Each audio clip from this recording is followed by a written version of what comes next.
It's your summer. What the bird is barbecuing.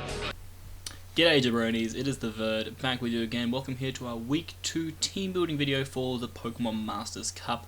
And our second round opponent is Kingdra Plays Games of the Kansas City Kingdras. They're currently 0-1 with a -1 differential, obviously temporary for good years. We are 1-0 with a positive differential of 4. So, really important battle though, because this is an interdivisional battle. Now, at the time of building this team, I do know the result of the other interdivisional battle, which was between Choice CJ and the Baltimore Orioles and V of the Colorado Rapidash. So this battle has big proportions for that because both of those guys were 1-0. And obviously one of them's going to lose, so that opens the door for me, because one of them goes 2-0, and I now get the chance to go 2-0 as well, and if I win this, it's going to drop Kingdra down to 0-2, which is really good for divisional play. For you guys who don't understand divisional play, so there are 4 different divisions, and the best 2 teams pretty much, well, not always, it's the best team from each division is going to go through, and then there will be a few wildcard spots opened up. But basically what I want to do is finish top of my division. In order to do that, I need to drop a few other guys down, but also when it comes to getting wildcard spots, you sometimes have to try and drop people further down. So getting Kingdra to be 0-2 and being 2 wins behind me this early in the season is really, really important, as it'll give me a good chance to progress further on in this competition. This is a very big week. The next few weeks are very, very big because I need to win all my interdivisional matches, as it just pushes me so much further ahead, and so this is important. But he does have a very, very good team, and we're going to kind of go over that. Well, it's a pretty good team. It matches up really nicely against mine, as you can see on the screen there, and so I had to really think about, you know, the appropriate things that I wanted to bring in this matchup, and how I want to play around them. And so basically what I'm going to be doing is kind of explaining the team once again, letting you know how it all goes, and then when it gets to battle day, TheVerd Incarnate once again will be taking it over. But let's get things cracking. So first up we have Gobbledygook, the Cresselia, who was clutch last week, coming in to pick up 2 late kills. Bringing it again, but this time with a little bit of a different set. And you say a little bit because it does look very similar. It has a lot of purposes, but there is one very specific one that it's designed to do. This Cresselia is basically designed to be able to come in on any form of Emboar, even Scarfed, with the bulk that it has. It can take the combination of Flare Blitz for Sucker Punch and can kill the Emboar after doing the Flare Blitz recoil plus Rocky Helmet with a Psychic. So its basic job is to get rid of Emboar. Emboar's just a really annoying Pokemon for my team to deal with. It can come in on the Heatran nicely, it can come in on the Absol really well, and obviously come in on the Tangrowth. So I wanted to have a really solid way to be able to deal with it, and I do have a couple of ways, but Cresselia is the main one, being able to switch in if I'm caught in a bad matchup. Psychic and Shadow Ball, pretty much the 2 moves I need. Shadow Ball is because there is a Metagross as well as a Latias and a Claydol, so being able to hit those is really, really nice. It gives me perfect coverage for his team, and I can just take advantage of that. I have the Carmine. I could have run T-Wave, definitely, but I felt Carmine was better because Cresselia does have another chance to possibly set up and win against this team. I also have enough bulk that I can take a +2 return from Mega Altaria and be able to fire off a Psychic to get really good damage off on that thing if I need to, so definitely some really important tech. But like I said, the main job of Cresselia is coming in on the Emboar, or also threatening the Emboar out, potentially. With the Emboar maybe thinking it's faster, being able to get off like a Abandoned Flare Blitz, but realizing it's made a grave mistake, and is now going to take a Psychic that will kill it. So I definitely feel like he will speed creep for a min speed Cresselia, and I'm definitely going to try and capitalize on that, as this Cresselia is designed to outspeed Jolly Emboar, so hopefully that one works out. Next up we have the primary special wall of the team, but it also kind of counteracts as a physical one as well, which is my Assault Vest Tangrowth.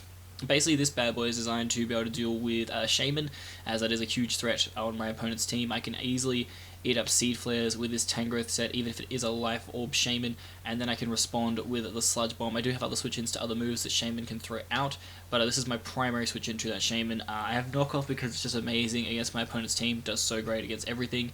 Giga Drain because I need a good stab, and Sludge Bomb allows me to take out Shaman, his Mega Altaria, really good.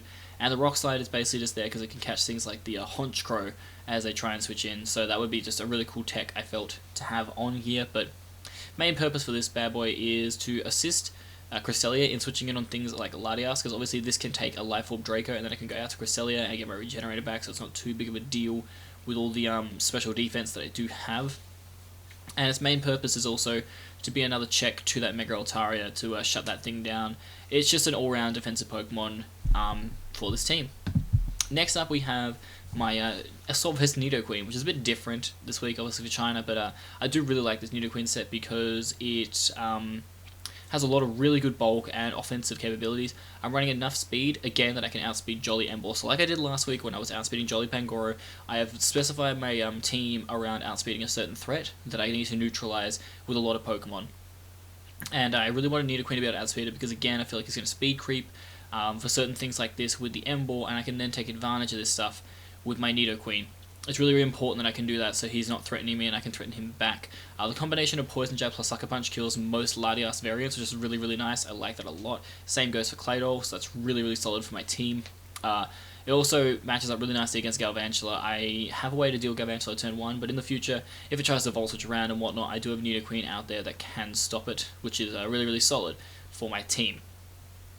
And then just in general, got a bit of bulk in there as well just to take on hits, and then the max attack because with the sheer force, I'm still doing a ton with Poison Jab and Ice Punch, so definitely want to be able to take advantage of those two moves. Next up, I actually have a really cool Gengar set, the Boogeyman, and he's coming to get ya. If you don't watch WWE, you won't know what that reference means, but Gengar is running a really cool set this week. It is Colberberry with a Taunt Willow. Basically, this is my dedicated lead against Kingdra. It basically shuts down Sticky Web Galvantula turn 1. And then from there, I can pretty freely fire off a Shadow Ball or a Sludge Wave if I want to, or I can just go straight into my Nidoqueen as the taunt happens, which is probably going to be my play of choice.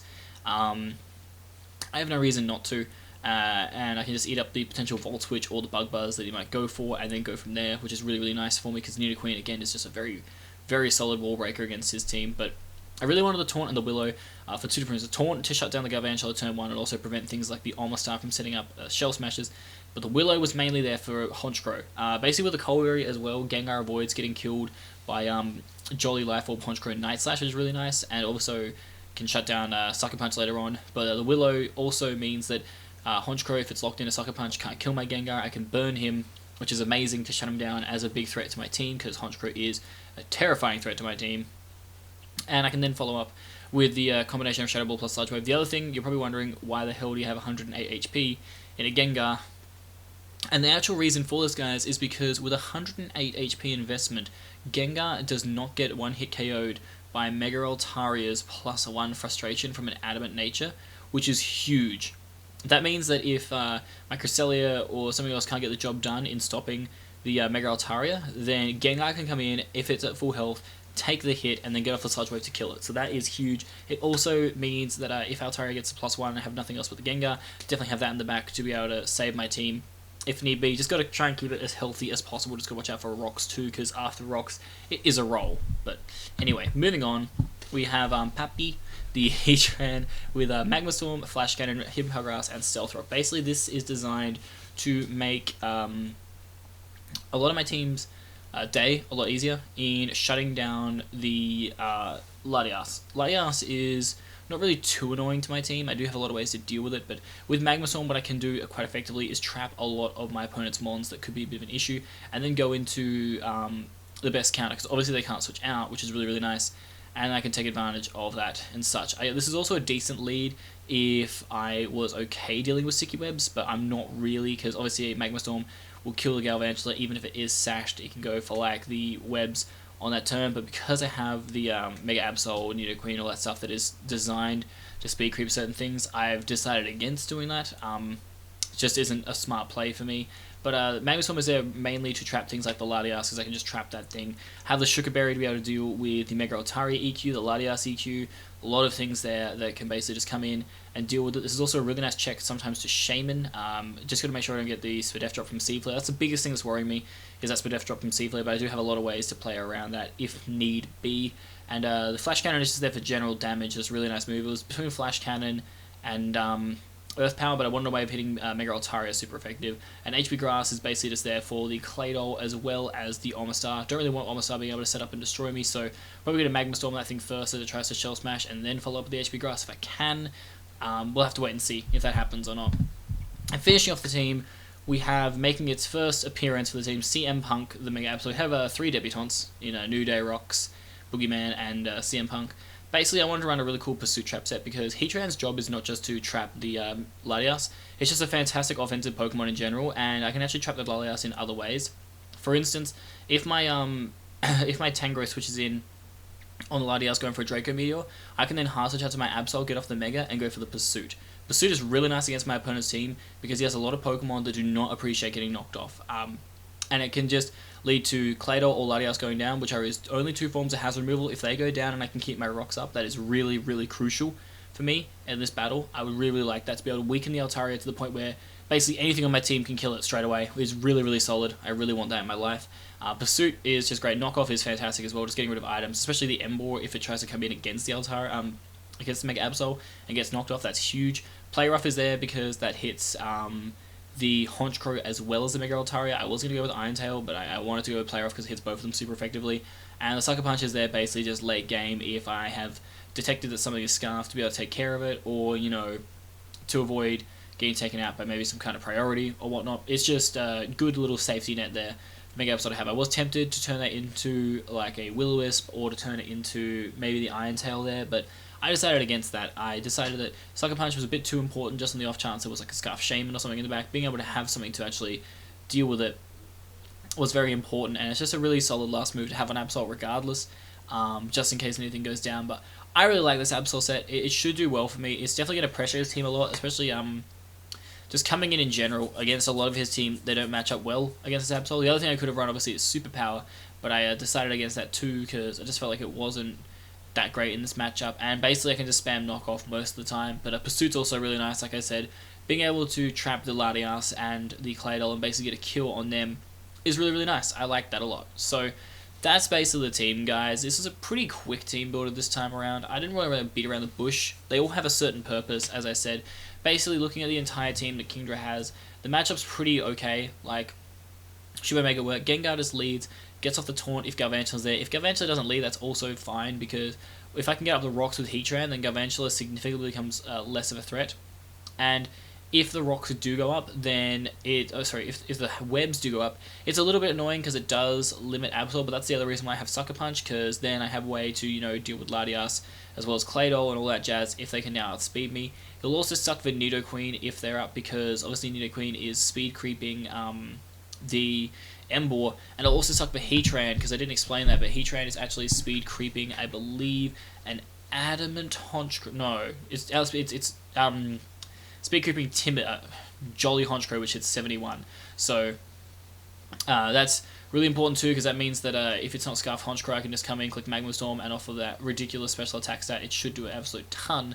And Honchkrow is a big issue. The big issues on my opponent's team definitely are Honchkrow and Mega Altaria. My team doesn't match up too great against them. I could have brought a Shook and Nidoqueen to do that, but I just felt that this would be better. I definitely have a lot of ways to do it, because Heatran with the Sugar Berry can also take the Adamant +1 EQ as well, which is really nice. Actually, no, it can't take the Adamant +1 EQ, but it can take a Jolly +1 EQ. So that's another thing to look into, so just looking at damage-wise. But I do have the Crest and the Tangrowth to be able to deal with Altaria if need be.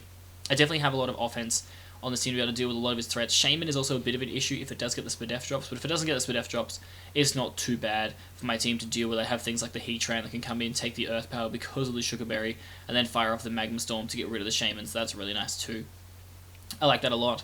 And I don't know, it's like Misty as well. There's a lot of threats, but at the end of the day, he's not going to be able to bring every single one of them against me, so it's definitely going to be very relieving if I don't see things like the Honchkrow, which again, he might not bring, because I do have a lot of very good bulky walls to be able to deal with it. I do feel like Mega Altaria should be there. I feel like Latias, you know, all those classic ones should be there. Don't know if they will be though, we'll have to wait and see, but I do feel like we have a decent matchup here. I don't want to give away too many plans, because I have some other cool ideas for when I play him next time around, but I feel like this team should be good enough to be able to get the job done. I definitely want to go with a bit of a creative kind of mindset, because I definitely wanted to go a bit more aggressive with my playstyle against him, but I decided to go a bit more bulky this time around, just to play it safe. And I'm pretty happy with this team, to be fair. I think it's really solid. I think it should be able to get the job done. But let me know what you guys think in the comments down below. Let me know if you feel like there's a set that maybe I should have brought to this matchup, or maybe, you know, something I did bring that you really, really like and are hoping does well. Also, like this video, because I would really appreciate the support, and go subscribe to my channel if you haven't. That would be awesome. This is going to be a pretty interesting battle. I don't really know how well it's going to go, or how well we're actually going to do, but I'm just hoping that, you know, the team can put in work and we can get the result again, because I was probably more nervous for the Misty match because Misty's threats were just ridiculous. I think in this matchup, Honchkrow doesn't scare me as much because it's probably going to be Life Orb with the Brave Bird, which obviously Cresselia can pretty much eat up, and then with the Rocky Helmet, it's really nice, I can whittle it. I definitely have a lot of ways around it, so I don't know, we'll have to wait and see as to how it goes, but I'm feeling pretty confident going into this one, guys. Hopefully we can get the result. It'll be fantastic for us to go 2-0 to start this season. We had that happen last season, so it'll be really good to emulate that form again, but we'll have to wait and see. Anyway, guys, I am TheVerd. I'll be heading over to TheVerd Incarnate now to do the battle. Hopefully he can do what he did last week and get the result for us, but it's TheVerd, and I'm out.